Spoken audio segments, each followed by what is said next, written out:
Hello everybody, welcome back to my YouTube channel. It's me, Star Wars Now, and in this video I'm going to be doing everything we know about LEGO Star Wars the Skywalker saga. Okay, so LEGO Star Wars the Skywalker saga. I'm sure all of you guys watching this have heard of it, and if you haven't, well then, here, let me just tell you what it is. It's going to be, obviously in the name, hence the name, LEGO Star Wars the Skywalker saga. It is going to be a video game with all 9 Skywalker saga films. And like I said before, I'm sure most of you have heard of it, but if you haven't heard of it, we do not have a release date yet. And if you're hearing it for the first time, then I'm going to tell you if you should buy it or if you should not buy it. And my answer right now is you should probably buy it. And I'm going to be going over a list of all the reasons why you should buy it and basically everything we know about this game. Now, I bet I'm going to be missing a couple of stuff. So if you guys have read something that I haven't read or something, please comment down in the comments below about if there's something I am missing. I'm probably going to forget a couple stuff. I wrote down a list here, but I'm probably going to forget a couple stuff, so let me get right into it. First of all, overall details. Okay, so LEGO Star Wars the Skywalker saga, like I said before, it's going to cover all nine films of the Skywalker saga, from The Phantom Menace to The Rise of Skywalker. Now, we do not have a release date yet, as you know, we didn't get any release date at E3. LegoCon, EA Play Live, we're not going to get a release date because it's EA Play Live. But the most likely release date is probably Gamescom. I'll go over a bit of that later. So yeah, overall details. LEGO game, as says it in the name. It's going to have around 300 characters, I believe, and 150 ships. Now let me compare that to some of the other games. So LEGO Star Wars The Force Awakens, which I have, and I'll put a link in the description below to my other video on ranking bosses in that game, so you guys can get a look at what that game is. And I do highly suggest getting that one if you want to wait before the Skywalker saga, or if you have like an Xbox 360, then maybe you should replay the complete saga on like a new slot or something. But so the complete saga had 150 characters, which is a combination of LEGO Star Wars 1, which had like 50 characters, and LEGO Star Wars 2, which had another 50 characters, or some odd. So that had 150 characters, and I believe maybe 20 ships. I don't know. I only have that game on mobile for my iPad, so I have never really played like on a console at all. LEGO Star Wars The Force Awakens had 250, maybe 200, I don't know, characters. DLC brings it up to 250, I'm pretty sure. And I'm going to talk later about the DLC for this game. And then I'm pretty sure ship-wise it had maybe 70 ships with DLC, maybe like more like 60 without DLC. I can't really remember. This game is going to have, like I said, 300, maybe even more, 300 playable characters. Maybe it's going to be more like 500 or something. I don't know. Rumors are spreading around about how many characters. And over 150 ships. So that's all the way from the Vulture Droid to the Millennium Falcon, Force Awakens or whatever. So that's it. So now that you have a good idea about how many characters, let me talk about some of the characters. So first of all, so as you can see, LEGO characters have gone a big increase since all the way back then in the 1990s. LEGO characters have way different. Back in the 1990s, of course, they had the yellow faces. And LEGO Star Wars The Complete Saga had, let's say, okay faces, because I'm not really a huge fan of the faces in LEGO Star Wars The Complete Saga. And LEGO Star Wars Force Awakens, the faces and the characters were pretty good design. And then the Skywalker Saga, I really didn't think they could get better in the Skywalker Saga, but it turns out they did. Like Palpatine, he's getting redesigned. His eyes are now going to actually glow up yellow, as you can probably see from my outro in my videos. And like I said, 300 characters, so there will be plenty of characters. Now let me go over some of the characters that we are probably going to get. First of all, in the trailer that you're probably seeing on right now on the screen, you can see Yaddle. So they were promoting Yaddle a lot because Yaddle has never been featured in a LEGO game. And poor Yaddle is like very unappreciated. Grease is like the only one in the galaxy that knows who Yaddle is. So some of the other characters that we might be getting in Skywalker Saga are Qui-Gon Jinn Poncho. I can't name all of them, obviously. Mace Windu. They promoted Anakin Skywalker, Attack of the Clones. So many characters, especially Kylo Ren. I love how when they do the eyes, like Darth Vader, Anakin Skywalker Dark Side, the eyes are just so, like in the trailer, his eyes, you can see the yellow in his eyes, and it's just very good how they do that.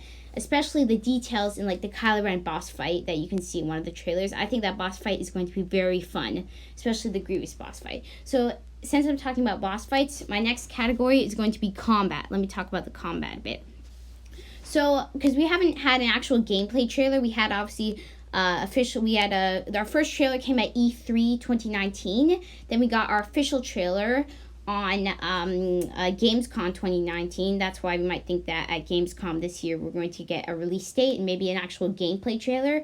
So we've only got a couple screenshots and maybe a couple like some of the Lego sets in the Skywalker Saga are being promoted as like real Lego sets. So say Grievous's ship is being promoted as being in the Skywalker Saga. So that was included with some of those mini, I guess you'd call them advertisements for the Lego sets. But for those, we just got slight scenes from it. So like the boss fights in this game, all enemies are going to have health bars. Like in the original game, they were all one-hit kills. In Lego Star Wars Force Awakens, they had no bar, but you had to shoot them multiple times to kill them. But in this game, all enemies are going to have bars, kind of like in Jedi Fallen Order. And boss fights are actually going to have like bars above their head. I'm sure you've seen the screenshot of Darth Maul versus Obi-Wan and Qui-Gon Jinn. You can see him in the background. So as you see, there's a health bar right above his head. And on the side, you can't see it in this screenshot, but in another screenshot, you have kind of like special moves that you can use once you have once you've powered up your character. You can do it's more of like a kind of like in Jedi Fallen Order how you can use force powers. It's kind of like that. You power your character up and then you can do it, or kind of like star cards in Battlefront 2, how you just have to recharge them, then you can use them. So it might be something like that. And other than that, we haven't got many details about the combat. When a gameplay trailer comes out, I will be reviewing it, showing you all like many details that you might not have seen. But I'm trying to think of anything else of combat. So that's basically it that they've shown us. The boss fight, every character will have bars. It's not one-hit kills anymore like the original game. Maybe red bricks will have one-hit kills. I'll talk about red bricks later. But I guess that... Sorry guys to stop the video, but I also forgot to mention that there are actually going to be kind of a skill tree in this game. So as you progress through the campaign, there is going to be skill trees that you can use to purchase new skills, like say like overhead slash, kind of like in Jedi Fallen Order. Now we do not know how this is going to work because we don't know actually what the skill points are going to be. It could be just as you play through you get skill points, or maybe you have to collect something to get skill points. Maybe skill points will be like if you get True Jedi, you get a skill point, or you get a couple skill points, but we don't know. Anyways, back to what I was saying. That's it for now. The next category is going to be level design, just all overall levels. So first, so the original game had 36 levels in total because 6 levels per movie, 6 movies, 6 times 6 is 36. So and Lego Star Wars Force Awakens, I'm pretty sure it had 10 levels, and then it had an epilogue and a prologue, so that's basically 12 levels. And then there was obviously bonus levels and DLC. So in total, there's probably 17 levels with DLC in The Force Awakens. And this game, there have been no confirmed, I'm going to talk about DLC later, but there have been no confirmed DLC level packs, just character packs. But levels, there will be 5 levels per movie, and obviously 9 movies, so 45 levels in total. And there might be bonus levels, obviously, kind of like, because it kind of gets boring once you've completed the main campaign. So you want bonus levels, so they might do bonus levels, and then they might do a DLC level pack also. So, there are 45 levels, obviously 5 per movie. Now, I might be doing a video going over what I think those levels could be. I know Rugged Eagle did one. I'm going to put a link into the description. He went over all the levels, and that takes a lot of dedication. I really don't think I have that much dedication to actually talk about all the levels, but I might, I don't know. So now let me just talk about the level design. In the trailers and stuff that we've seen, it looks really well done. Not like we've seen in any other Lego game before, because the developers did say that they didn't want to take any levels from the older games. So say in the complete saga, there was a level where you have to infiltrate Jabba's palace or something. Obviously, they can't. Some levels they're going to have to copy because that's part of the movie, but they're not going to try to do like the exact same thing. So you go here and yada yada yada. They'll try to think of different stuff that you could do.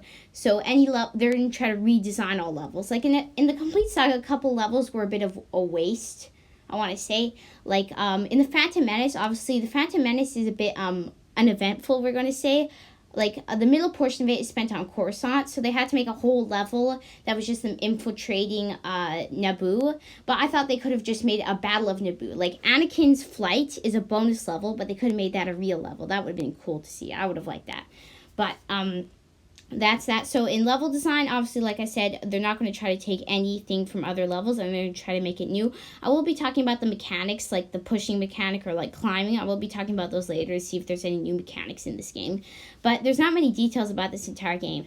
So the next, I guess the next category is puzzles. Now, I just came up with this category, and they didn't really give any details about puzzles. But in in the complete saga, Lego games don't have many puzzles. Jedi Fallen Order have puzzles, but Lego games do not have many puzzles because they're made for children, obviously. And some of the puzzles in the complete saga I actually couldn't figure out. The Force Awakens I was able to beat without looking anything up. There was one puzzle that was not really a puzzle. It was in Chapter 5, Maz's Castle. There's this one really tricky part, but I did figure it out. I will make a video on how to get past that part. There's like a slight glitch, kind of, I guess. Maybe it's just for me, but there is a slight glitch. It's not a game-breaking glitch. It's just a bit frustrating that you have to try to figure out a way to get past that glitch. So, like I said, not many puzzles, but from what I've seen in the complete saga, and I played The Force Awakens, obviously, I guess the puzzlers are mostly going to be just push this, jump on this, jump this, hit this button. Obviously, there might not be buttons in this new game. I'll talk about the mechanics later, like I said. But we haven't really got any insight on what the puzzles could be. So gameplay, like I said, we didn't get a gameplay trailer. So we don't actually know how it performs. But I guess the developers, we need to give them the time that they need to make this game not be all buggy. But, I mean, it's a bit absurd that they're saying, stay tuned, and then they don't do anything. Like, we need an update. At least, like, it's not that bad that we have to wait for the game, but now we have to wait for, like, they're saying, oh, it could come out in, like, 20 years, and we could wait, like, 20 years, and it could never come out. So they have to give us at least, like, the stage of development that they're in. So the next thing I want to talk about is the Costomiser. Now, in LEGO Star Wars The Complete Saga, there were only 2 characters that you can customize. So there are only 2 Bacta tanks. Now, Bacta tanks, it seems that the thing that they choose because it obviously a callback to The Empire Strikes Back. In The Force Awakens, there were 2 Bacta tanks again, but you could customize multiple characters in each Bacta tank. So obviously for 2 characters. So there were 5 characters in each Bacta tank, and there were 2 Bacta tanks, so you can customize a total of 10 characters. Now, I guess they could maybe do 15 characters in the Skywalker saga, but I think they're just going to stick with the 10 characters that you could customize. And in the Force Awakens, you had to unlock the character, like, you know how you just had to buy them with the Lego studs. You had to buy them with Lego studs, so that you can use their parts to customize. So say you want to make this is just an example, a Padme with a Stormtrooper helmet on. Now, obviously, there are those things that you put the Stormtrooper helmet on the people in levels, but say you want to make an entire customized character. Well, you had to unlock a Stormtrooper first and Padme to put them together and make a Padme with a Stormtrooper helmet. So they could do that for the Skywalker Saga again, or, I mean, it's a bit annoying because say if you want one thing, but it costs so many studs that you don't want to buy that character, but you just want that one part of the character to make a customized character. It is a bit annoying, but they could continue doing that. I hope you enjoyed my YouTube video. There will be a part 2 to this video because originally when I made the entire video, it was going to be 27 minutes long, and I'm sure, like, my motto is if it's more than 25 minutes, I don't watch a YouTube video, so I decided to make a part 1 and a part 2. There will be a part 2 coming with this video, which will have the rest of the stuff, but if you guys have any video ideas, then please tell me in the comments below. But if it has to do with gaming, then the only Star Wars games I have are Star Wars Jedi Fallen Order Deluxe Edition, Battlefront, and LEGO Star Wars Force Awakens Deluxe Edition. And I will be getting the Skywalker Saga, probably the Deluxe Edition with the character packs. But, so if you want me to make any videos, those are the games I have. And like I said, part 2 is going to be coming. Bye. I am a Jedi, like my father before me. So be it, Jedi.